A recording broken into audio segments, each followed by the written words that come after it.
안녕하십니까. 저는 이번 양리학 발표에 GnRH 안타고니스트와 에스트로겐 안타고니스트 페이지 1439페이지에서 1441페이지 발표를 맡은 2021-10320 최주호입니다.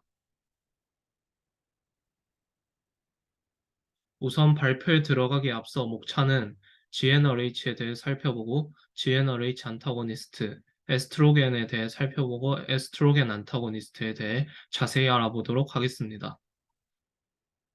우선 본격적인 발표에 앞서 용어부터 설명하겠습니다. PGP는 피글라이코프로테인으로 약물의 배출에 관여하는 수송 단백을 의미하며 CYP는 사이토크롬 P450으로 약물을 대사시키는 주요한 효소입니다.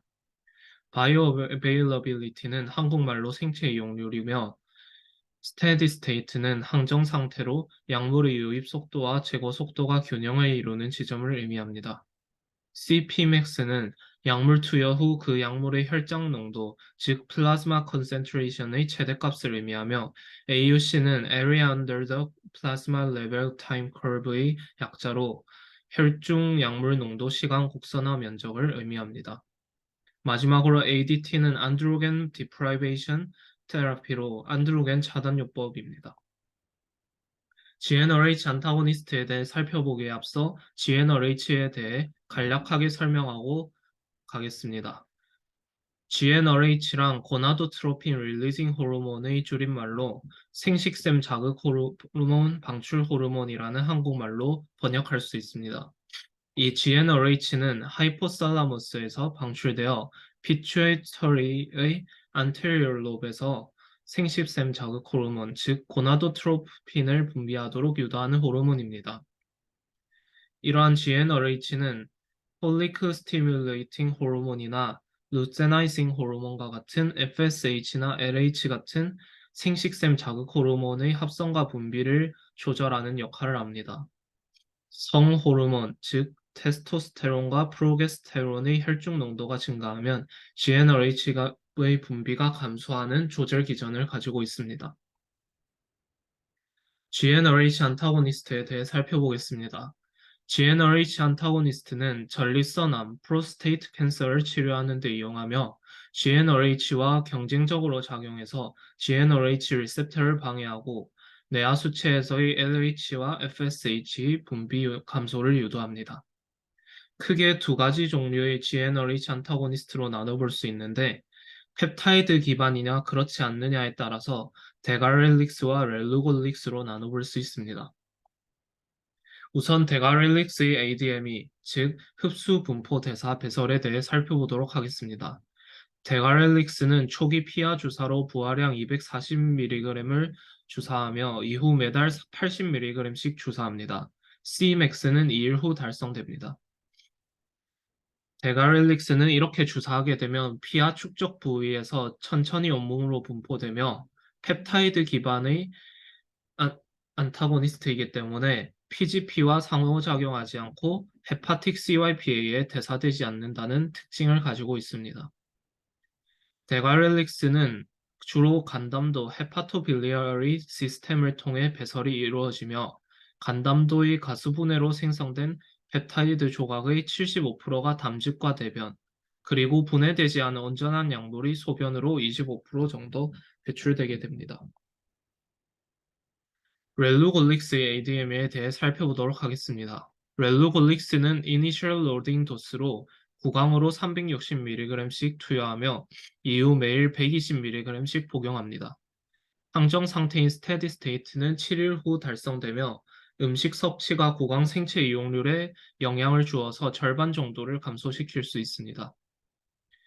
Efflux Transporter PGP, CYP3A4의 상호작용을 통해 영향을 받는데 자세히 설명하자면 PGP를 억제시키는 약물, 즉 에리스로마이신과 같은 약물과 복용하면 CPmax와 AUC를 상승시키며 반대로 리판피신과 같이 PGP와 CYP3AA4를 유도하는 약물과 같이 복용하게 되면 CPmax와 AUC를 감소시키는 상호작용을 나타냅니다. 렐루골릭스의 배설은 주로 대변으로 배설됩니다. GnRH 안타고니스트의 치료 용도입니다. GnRH 안타고니스트는 진행 전립선 암이나 전이 전립선 암, 즉 전립선 암 치료에 효과적이며 GnRH 아고니스트가 테스토스테론을 증가시키는 효과를 나타내는데 이것을 막는 역할 또한 해줍니다. 폴리크 스티뮬레이팅 호르몬, 난포 자극 호르몬을 효과적으로 억제하며 GnRH 아고니스트와 비교했을 때 심혈관계 부작용이 적어서 안전성 면에서 장점을 가지고 있다고 볼 수 있습니다. GnRH 안타고니스트의 독성입니다. GnRH 안타고니스트의 독성은 우선 데가렐릭스를 살펴보면 GnRH 아고니스트와 비교해 ISR, Injection Site Reaction, 주입 부위 반응이 일어날 확률이 높다는 부작용이 있으며 렐로골릭스는 안면 홍조, 피로, 변비, 설사 등과 같은 영향이 있으며 동물 연구 결과 생식기관과 태아에게 해를 끼칠 수 있다는 점에서 그런 독성이 있다고 볼 수 있습니다. ADT, 아바, ADT는 심장의 QTC 간격을 늘릴 수 있으며 초기 GnRH 안타고니스트들, 예를 들어 아바렐릭스나 세트로렐릭스와 같은 초기 GnRH 안타고니스트들은 효과적이었으나 심각한 약물 알러지 반응을 일으킬 위험이 있었으며 현재는 이것과 다르게 약물 알러지 반응과 관련이 없는 약들만 개발되었습니다. 다음으로 에스트로겐 리셉터 안타고니스트에 대해 살펴보기 전에 용어 설명을 짚고 넘어가겠습니다. HS 프로테인, 히트쇼크 프로테인은 열충격 단백질로 고온의 조건에서 세포가 생존하기 위해 필수적인 단백질입니다. LDL, Low Density Lipoprotein은 저밀도 지단백을 의미하며 아로마테이스 이니비터, 줄여서 AI는 유방암 조직에서 자주 발견되는 아로마테이스를 억제하는 약물로 제 뒤에 발표하실 분께서 더 자세히 설명해 주실 겁니다. 이열은 에스트로겐 리셉터의 약자입니다. 우선 에스트로겐 리셉터 안타고니스트에 대해 살펴보기에 앞서 에스트로겐에 대해서 살펴보겠습니다. 에스트로겐은 난소에서 생산되고 혈액 내로 분비되는 여성 호르몬의 일종으로 스테로이드 호르몬이며 에스트로겐 수용체, 에스트로겐 리셉터와 반응합니다. 이는 여성의 2차 성징 발현, 월경 주기 형성, 남포성순 및 배란 촉진의 역할을 하며 세 가지 종류로 나눠볼 수 있습니다. 우선 첫 번째로 에스트라디올이 있습니다. 에스트라디올은 에스트로겐들 중에 가장 강력하고 중요한 역할을 하며 테스토스테론이 대사되어 만들어지는 물질입니다. 폐경기 이전 난소에 의해 생산되며 폐경 후에는 난소의 난포가 고갈되어 생성되지 않는다는 점이 중요합니다. 다음으로 에스트론은 난소, 부신, 지방 등에서 만들어져 앞서 설명드린 에스트라디올과는 다르게 폐경 후에도 분비가 가능합니다. 안드로스테네디온이 대사되어 만들어지는 물질이며 난소, 부신, 지방에서 만들어지며 에스트라디올을 증폭시키고 에스트로겐의 저장소 역할을 합니다. 마지막으로 에스트리올은 전체 에스트로겐의 60에서 80%를 차지하므로 가장 많이 차지하고 있으며 임신 중 여성에게만 다량 생산되고 임신하지 않은 여성에게는 소량만 분비된다는 특징이 있습니다. 에스트로겐 안타고니스트 중에서 대표적인 SERM에 대해 살펴보도록 하겠습니다. SERM은 Selective Estrogen Receptor Modulator로 선택적 에스트로겐 수용체 조절제 정도로 번역할 수 있습니다. 이러한 SERM은 에스트로겐 수용체에 경쟁적으로부터 에스트로겐의 효과를 조절하는 역할을 하며 이러한 SERM 중에 대표적인 타목시펜은 유방암 치료에 이용되는 가장 잘 알려진 안티에스트로게닉 드러그입니다. 타목시펜은 가슴 부위에 이용하면 안티에스트로제닉 드러그이지만 가슴 부위가 아닌 피부에 사용하게 되면 에스트로제닉 아고니스트 효과를 내게 됩니다. 아래에 있는 세 가지 타목시펜 아날로그, Fixed Ring Compounds, SERD 또는 Pure Antiestrogен은 새로운 안티에스트로겐들로 새롭게 개발된 약들을 의미합니다. 타목시펜은 경구 피임제로 개발되었으나 오히려 배란을 유도하고 유방암 증식을 막아주는 역할을 한다는 점이 밝혀져 현재의 용도로 쓰이고 있으며 초기 또는 진행 유방암의 보조요법으로 이용됩니다. 다른 SERM들, 예를 들어서 랄록식펜과 더불어 가족력이 있거나 앞서 종양 병력이 있는 고위험군 환자들에게 유방암 방지를 위해 사용되는 약입니다. 타목시펜의 기전에 대해 살펴보자면 에스트로겐이 에스트로겐 리셉터에 붙는 것을 경쟁적으로 억제해 유방암의 증식을 막아주며 에스트로겐 리셉터는 알파와 베타 두 가지 서브타입이 존재합니다. 이 에스트로겐 리셉터 알파는 젖샘, 자궁, 난소, 뼈, 남성 생식기관, 전립선 실질, 간, 지방 조직 등에 분포하고 있으며 유방암 진행에 주요한 역할을 하며 유방암의 예후인자로 매우 중요합니다. 다음으로 에스트로겐 리셉터 베타는 전립腺 상피, 방광, 난소, 대장, 지방 조직, 면역 체계 등에 분포하고 있으며 아직 알려진 역할은 불명확한 상태입니다. 타목시펜의 기전에 대해 더 자세히 알아보자면 에스트로겐과 SERM이 에스트로겐 리셉터에 붙게 되면 conformation change, 즉 입체 형태가 바뀌기 시작하며 히트쇼크 프로테인과 분리되어 에스트로겐 리셉터 다이머라이제이션, 이 합체가 일어나게 됩니다. 다이머라이제이션은 에스트로겐 리셉터가 에스트로겐 레귤레이티드 진스 주변에서 특정한 DNA인 에스트로겐 리스폰스 엘리먼트 ERE에 결합하도록 촉진하며 코레귤레이터 프로테인은 리간디드 리셉터와 상호작용해서 유전자 발현의 코리프레서 또는 코액티베이터가 되게 됩니다. 타목시펜의 기전 중에서 우선 그 코액티베이터에 대해 살펴보도록 하겠습니다.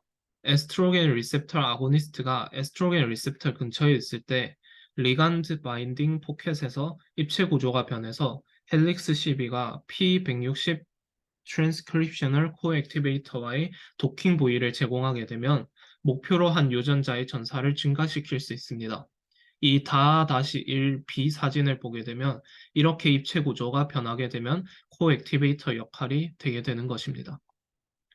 반대로 에스트로겐 안타고니스트, 예를 들어 4하이드록시 타목시펜은 헬릭스 12 구조적 재배열을 유도해서 트랜스크립셔널 코액티베이터 바인딩이 줄어들고 트랜스크립셔널 코리프레서 바인딩을 선호하게 됩니다. 결과적으로 에스트로겐의 유전자 전사를 막게 되는 코리프레서 효과를 일으키게 되며 이 다2-C 그림에 보면 이 빨간색 그림처럼 컨퍼메이션이 일어나는 것을 알 수 있습니다. 타목시펜의 아고니스트 효과인데요. 타목시펜은 앞서 설명했듯이 브레스트 조직이 아닌 다른 피부에 사용하게 되면 아고니스트 효과를 나타낼 수 있습니다. 여기 나와 있듯이 자궁 속막, 응고 시스템, 뼈 대사, 간 등에 작용할 수 있으며 혈전 색정증, 골다공증, 속도 감소, 자궁 내막암 이런 효과를 나타낼 수 있습니다. 타목시펜은 ADME입니다. 타목시펜은 구강으로 하루에 20mg씩 투여하며 최고 농도는 3에서 7시간 후 달성되며 항정 상태인 스테디 스테이트는 4에서 6주 후 달성되게 됩니다. 타목시펜의 모약물은 터미널 말기 방광기가 7일이며 창자간 순환 후 글루크로나이드와 다른 산물들이 대변으로 배출되며 소변 배출은 최소화된다고 볼 수 있습니다. 타목시펜의 대사인데요. 이것은 조금 복잡하니 뒤에 그림을 보면서 설명하도록 하겠습니다. 우선 타목시펜은 체내로 들어가게 되면 이렇게 오른쪽에 보이는 것과 같이 4-하이드록시 타목시펜으로 갈 수 있는 4하이드록실레이션이나 밑에 보이는 N-데스메틸 타목시펜으로 갈 수 있는 N-디메틸레이션이 일어나게 됩니다. 이 4하이드록실레이션은 CYP2D6를 거쳐서 바뀌게 되고 이 N-데스메틸 타목시펜으로 가는 N-디메틸레이션은 CYP3A4 또는 CYP3A5를 통해 바뀌게 됩니다. 이렇게 만들어진 두 가지 약물들은 타목시펜보다 어피니티가 33배 높은 특징을 가지고 있습니다. 이 두 약물들은 각각 CYP3A4 또는 CYP3A5나 CYP2D6를 통해 엔독시펜으로 대사됩니다. 이 엔독시펜은 타목시펜의 최종 형태로 4하이드록시 N 데스메틸 타목시펜이라는 이름으로도 불리게 됩니다. 이 엔독시펜은 에스트로겐 리셉터에 강한 어피니티를 보유하고 있으며 4하이드록시 타목시펜보다 5에서 10배 높은 혈장 농도를 가지고 있으며 더 포텐트한 폼으로 타목시펜의 메타볼라이트 중 가장 중요한 형태인 최종 약물로 볼 수 있습니다. 반면 이렇게 4하이드록시 타목시펜과 엔독시펜이 SULT1A1을 만나서 대사되게 되면 오른쪽과 오른쪽에서 설페이트 메타볼라이트와 불리는 것과 같이 비활성화가 되게 됩니다. 이러한 CYP2D6의 다형태로 인해 활동성이 감소해서 4OH 타목시펜과 엔독시펜의 플라즈마 레벨이 낮아지게 되는데 이러한 결과가 약의 효능이나 병의 재발에 영향을 주는지는 명확하게 밝혀지지 않았습니다. 또한 항우울제와 같이 CYP2D6의 활동성을 막는 약들은 유방암의 타목시펜 활성도를 최소화한다는 가설이 제기되었으나 최근 연구에서는 큰 영향이 없는 것으로 밝혀졌습니다. 마지막으로 타목시펜의 치료적인 이용에 대해 살펴보도록 하겠습니다. 타목시펜은 에스트로겐 리셉터 양성 유방암 치료에 이용되며 에스트로겐 리셉터 양성암을 생검할 때도 이용됩니다. 보조요법으로 이용되어서 재발률을 낮추고 전체 생존 기간을 늘리며 폐경전의 여성에게 사용이 가능하지만 재발 위험성 감소 효과가 아로마테이스 이니비터가 더 높기 때문에 아로마테이스 이니비터가 더 선호되게 됩니다. 유방암 환자는 타목시펜을 10년간 복용하거나 타목시펜 복용 후 아로마테이스 이니비터를 5에서 10년간 복용하게 되면 disease-free survival, overall survival, contralateral breast cancer 발병 위험의 감소 등을 경험할 수 있습니다. 한정된 기간 동안 타목시펜을 투여해도 지속적으로 긴 시간 효과를 볼 수 있으며 보조요법 또는 보조항암 화학요법 이후 치료로 사용될 수 있습니다.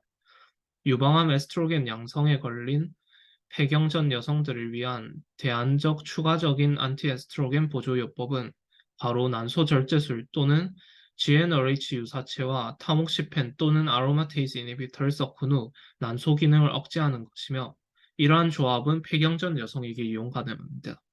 이러한 조합의 효과로는 유방암의 에스트로겐 자극을 감소시키고 화학요법을 받는 위험한 환자나 아주 젊은 여성에게서 질병의 재발 확률을 낮춰주는 효과가 있습니다. 마지막으로 타목시펜은 또한 유방암 위험이 높아지는 것을 예방하는 데에도 효과적이며 타목시펜은 에스트로겐 리셉터 포지티브 브레스트 캔서는 예방할 수 있으나 반대로 에스트로겐 리셉터 네거티브 브레스트 캔서는 예방할 수 없다는 점이 있습니다. 또한 전반적인 사망률에는 영향을 미치지 않습니다. 전이성암을 가진 환자에게는 호르몬 치료법이 2에서 3달간 임상적으로 명백하게 나타나지 않을 수 있으며 약물 처치는 일반적으로 질병이 진행되거나 독성이 발전하기 전까지 진행되어야 합니다. 마지막으로 레퍼런스이며 이상 저희 양리학 발표를 마치도록 하겠습니다. 들어주셔서 감사합니다.